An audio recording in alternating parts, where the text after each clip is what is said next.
পার্টির সাথে তারা একটা ব্যাক এন্ডে ডিপ্লোমেসি করে ফেলতো, যে এটা হচ্ছে আমার ড্রাফট, এটা নিয়ে আপনাদের সাথে আমরা কথা বলতে চাই, যোগ বিয়োগ করা যেতে পারে কিনা, আমরা সবাই মিলে একটা ঘোষণাপত্র তৈরি করতে পারি কিনা। তো সেই জায়গাটাতে আমি বোধ করেছি যে একটু গ্যাপ হয়ে থাকলেও অন্তর্বর্তীকালীন সরকার এই গ্যাপটা পূরণ করে দিয়েছে। কারণ যেটা একটা পার্টিকুলার প্ল্যাটফর্মের হতো, সেটা এখন আসলে ফ্যাসিবাদ বিরোধী আন্দোলনে যারা ছিলেন, বিএনপি, জামাত, অন্যান্য রাজনৈতিক দল, নাগরিক সমাজ, সুশীল সমাজের সদস্য, সবার সাথে মিলে এটা করা হবে এবং সেটা অনেক বেশি যৌক্তিক এবং গ্রহণযোগ্য হবে। তাই আমি বোধ করছি যে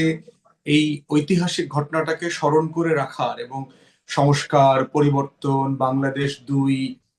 নতুন রাজনৈতিক বন্দোবস্ত, এই যে আলোচনাগুলো, এটা এখন আমার আপনার মনে যতটুকু ফ্রেশ আছে,